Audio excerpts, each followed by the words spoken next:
Hi, I'm Logan Shaw, and today I'm going to be taking you through the trip of a lifetime in understanding intergroup relations. Let's get started. So, let's get started with the number one thing. What is intergroup relations? Well, I'm glad you freaking asked. Intergroup relations is simple. I'll put it on the screen. Intergroup relations describes relations or interactions between two or more groups. In sociology, the focus is on the intergroup relations between two different racial groups. So just to recap, basically intergroup relations is not being mean to other groups and actually interlinking. But what does it mean to be within those intergroup relations, and what are the subsects in those intergroup relations? I'm not going to go into every subsect in intergroup relations because it's just a whole lot. There's just a whole lot to cover. So I'm just going to go into five simple things. 5 simple highlights of intergroup relations. What are the 5 types of intergroup relations? Let's look that up, okay? Now, I'm going to put this on the screen as well. The 5 types of intergroup relations is assimilation, pluralism, amalgamation, segregation, expulsion, and genocide. Those are the 5 types of intergroup relationships in sociology. Now, we're going to go through each one and understand each one, okay? Let's go through and understand what assimilation is. Does anyone know what assimilation is?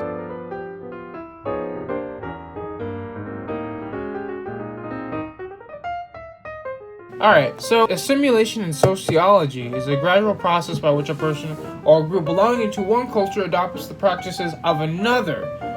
Wow, right? That's crazy. And if you didn't guess that by now, then you're kind of lost. So that's assimilation in a nutshell, okay? I'm going to put an example, okay? If I'm born into a family that's predominantly black, right?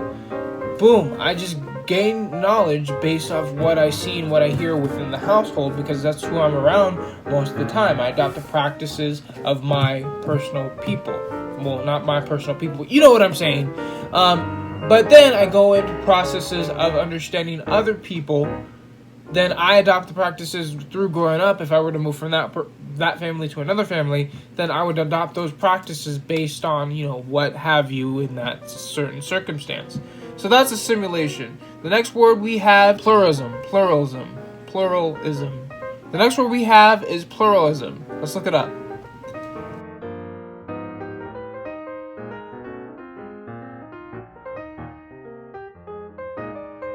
Alright. Pluralism, a condition in which a minority group participates fully in the dominant society, yet maintain their cultural differences. A doctrine that society benefits from such a condition. Alright, so pluralism. Boom, we have pluralism. A group that is within a dominant society, okay? Yet, they kind of maintain their cultural differences, okay? But when you think about LA, for example, okay? Alright? Well, not even LA. Let's just say I'm going to the full-on South in Alabama, okay? Everyone was white in Alabama. Or maybe you're a white person going to, like, say, Harlem.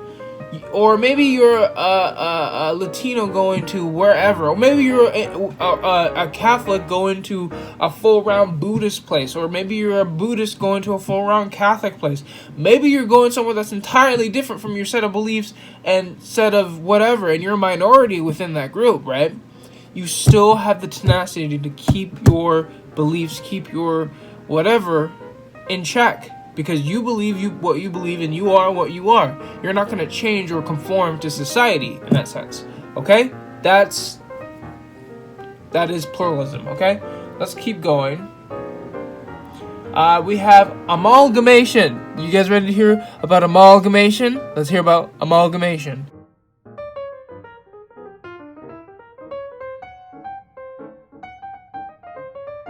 Alright. So amalgamation, it refers to sociological process by which two different cultures blend together and a new culture originates. Isn't that nice? So basically imagine two different people from entirely two different, cultures coming together. Like, imagine, okay, black and white, those are very two different cultures, not by race, but like just the way they live, the way they talk. Those are just two different people cultures, okay? That interracial relationship causes kind of this new regular kind of blended culture to come together, you know what I mean? Yeah. Or like, let's just say if a Latino man got together with a Nigerian woman, then they would blend together. Maybe there'd be something new formed, new kind of way of living formed. You know what I mean? So it's just about, and it doesn't even have to be husband and wife. You could just be friends with somebody, and you could just develop something new. You never know. You never know. You don't know this world. But yeah, that's what amalgamation is. Just basically taking your culture and someone else's culture and blending them together to create something new. You know what I mean? That's basically what amalgamation is in a nutshell. Remember this at the end, because this is going to be interesting, alright? Alright, now it's going to get a little scary and sad. It's going to get sad. We're going to talk about segregation.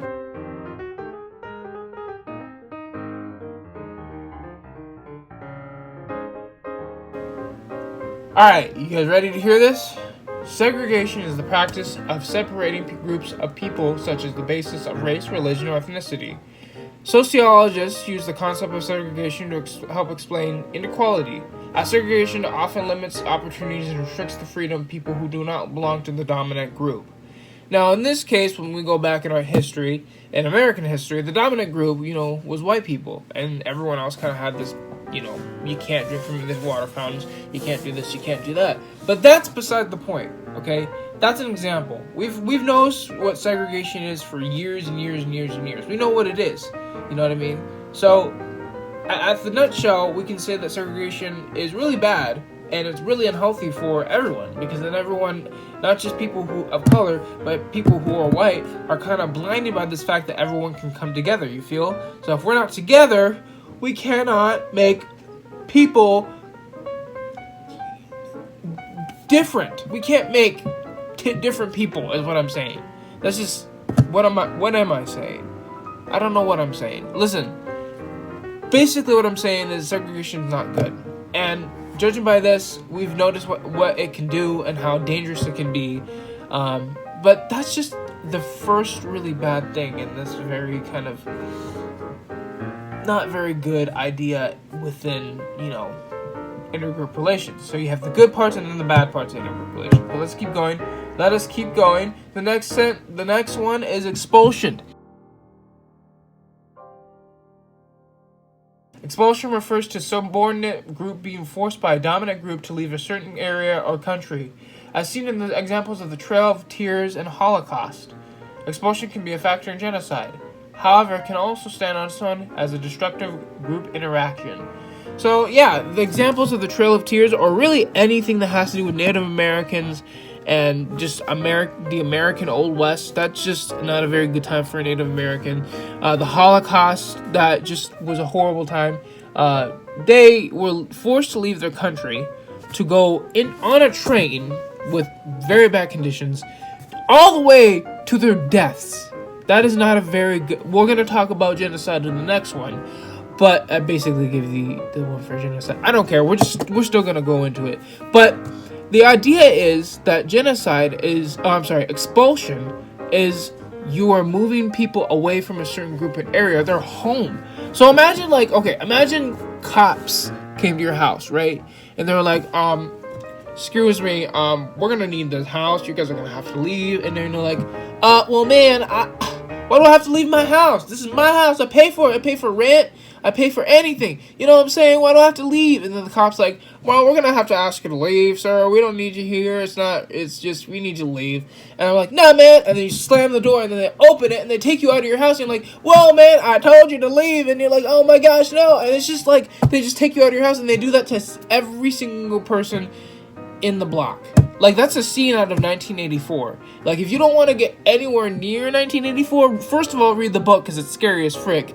But second of all, once you read the book, realize what you have, okay? There are no thought police, I think.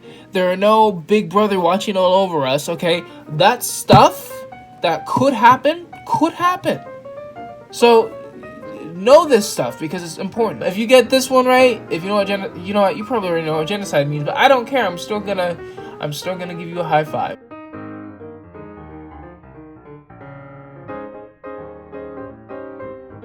Alright, the deliberate systematic destruction in whole or in part of an ethnic, racial, religious, or national group.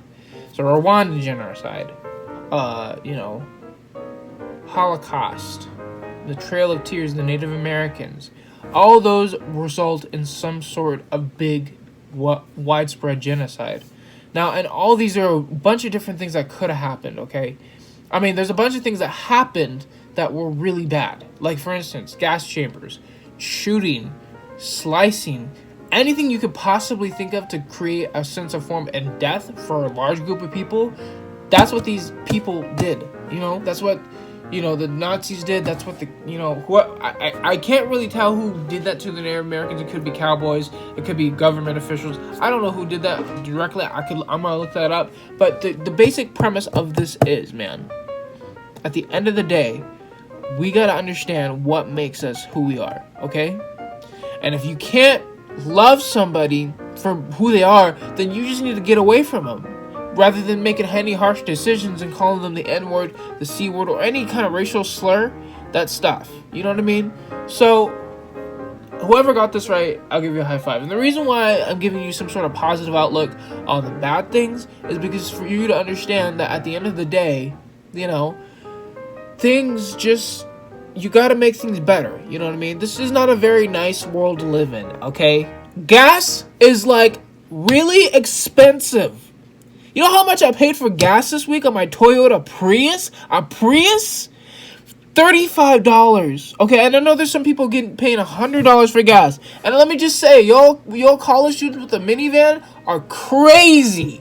I don't know why you have a minivan. Just get a beat up car. You're paying $100 for gas. You're crazy. And I know some college students that have freaking minivans. It's crazy. It's crazy.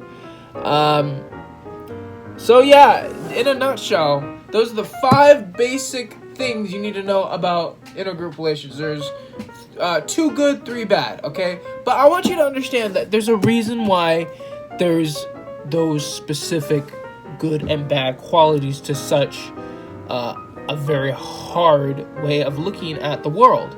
There's the good. Here's the good. Here's the good.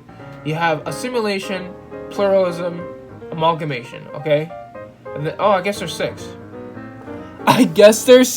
Well, it says there's 5 right here, but I put 6. So assimilation, pluralism, amalgamation. Those are very positive outlooks on intergroup relations. Now, to decipher away from that, you have segregation, expulsion, and genocide. So you choose which ones are more your speed. I hope it's assimilation, pluralism, or amalgamation, because I'm not voting for you as president if you're like, segregation, yeah! Expulsion, yeah! Genocide, yeah! I'm not looking for that. I'm looking for a president that knows what he wants, but is not going to kill everyone in the process. You know what I'm saying? Alright. So, I appreciate your time. Thank you for coming to this intergroup relations chat.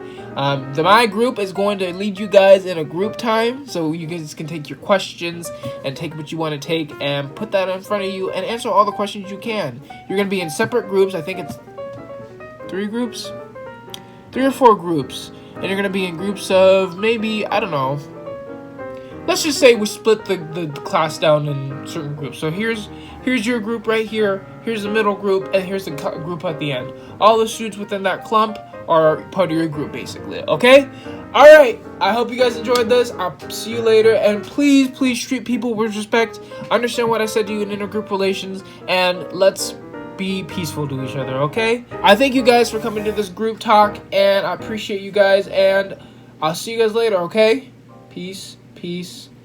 Love people. Love. Peace. Okay? Love. Peace.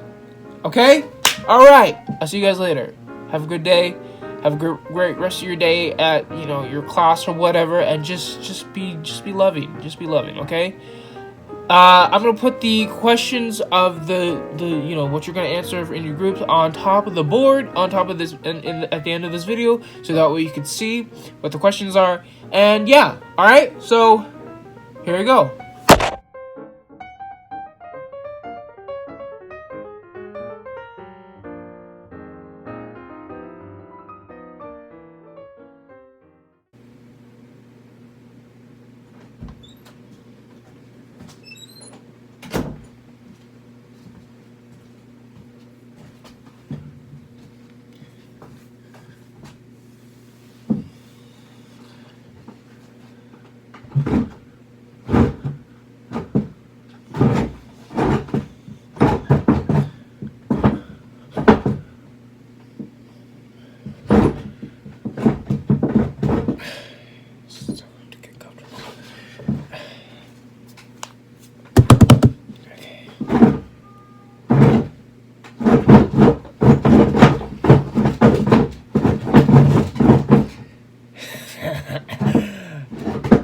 static sound, bro. Jeez. I'm gonna break this chair.